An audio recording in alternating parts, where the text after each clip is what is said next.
Okay, welcome to week 4, everyone. We're talking about the power of context. As always, be looking for your week 3 grades no later than Friday. I'm looking forward to reading your formal analysis papers. If you have any questions about those when I get them back to you, please don't hesitate to ask. I hope that helped you really practice writing about art, using that vocabulary to express what you're seeing and observing there. So let's dive in. So, power of context. I really like this week and I like this lecture. So, in your reading, we're going to be reading chapters 5 and 6, so themes in art and then art in and out of context.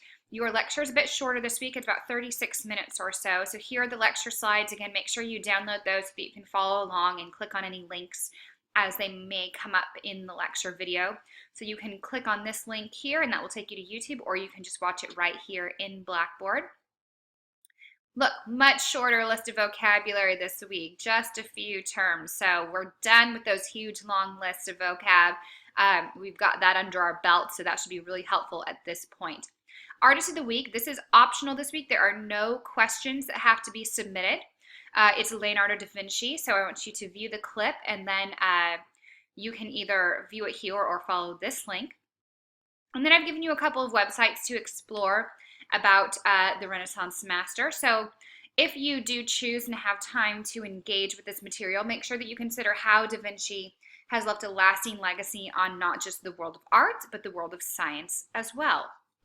Next, we have our Reflect this week. It's on a guy named Erwin Panofsky. So I've given you just a quick, I believe it's about 10-11 minute lecture on art historian and theorist Erwin Panofsky. And so you can click on the link or you can view it right here in Blackboard. And what you are going to do is select a work of art of your choice from the Met Museum website. Be sure to select a work that you can find ample research on, so don't pick an obscure artist that has a little information. Include the image of your work with proper citation. This is done as a blog, so your peers will be able to see it and comment on it if they wish, but you do not have to comment for credit on this. So we're looking for the artist name, the title in italics, the year it was created, the medium and the source for our citation. And you're going to quickly analyze the artwork using Panofsky's 3 levels of interpretation: the natural, the conventional, and the intrinsic. Excuse me, that should say intrinsic, not intrinsic. I will correct that. Be sure to subtitle each level. So the natural level, you're keeping the natural level very simple. Describe the scene without using any cultural knowledge. You can also include elements of design here. And the conventional level, and this will all make much more sense when you watch the lecture video. Use your own cultural understanding to analyze the work before you do any research. And in that intrinsic level, include at least one research source in the intrinsic level. This level is about looking outside the picture frame after all, so properly citate the source as a footnote at the end of your entry. And take a look at your peers' posts. Enjoy exploring.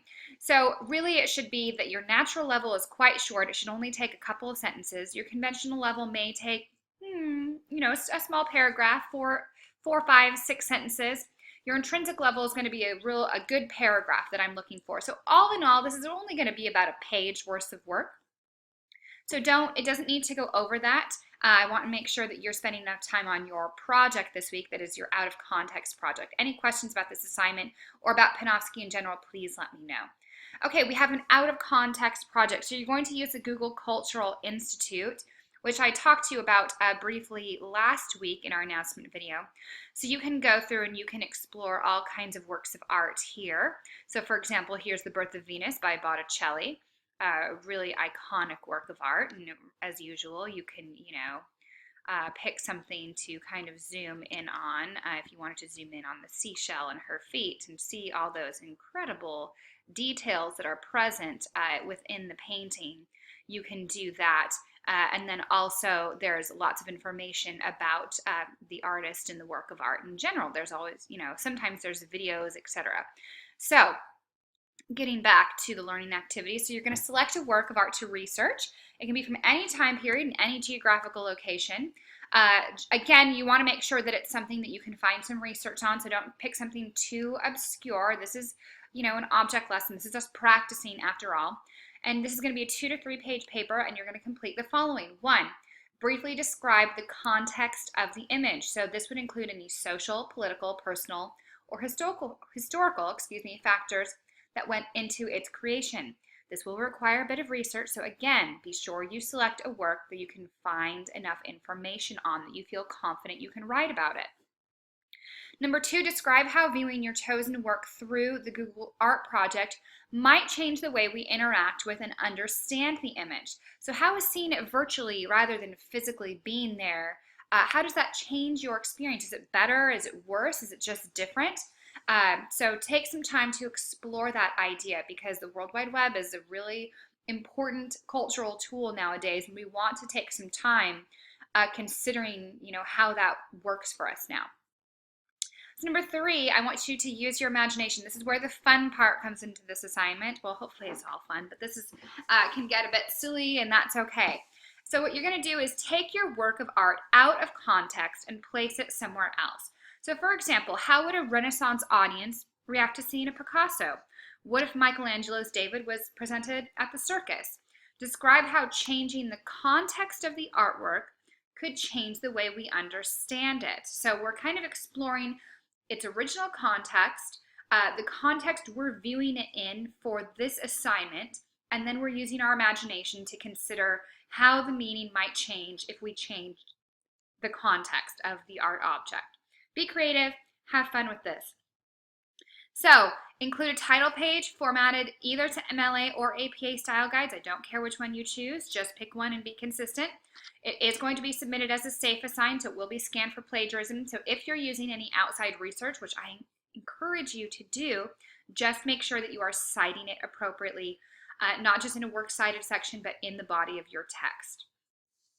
Okay, and then we got our quiz. So again, remember, these are vocabulary words that may or may not show up on your quiz. I'm sure you've seen by now your quizzes are quite brief, short assignments. They shouldn't take you very long. They're open book, open note. So we've got quiz, out of context project, 2 to 3 pages. Your reflect, which is a blog entry, should only be about a page or so. And that's what we got to do this week. Remember, your artist of the week is optional. This is just an enrichment activity. You have your lecture and your reading that you definitely will want to do, because it will be imperative for these assignments. And that's it. That's what we got going on. Any questions about anything, don't hesitate to ask. Have a great, great week, everyone.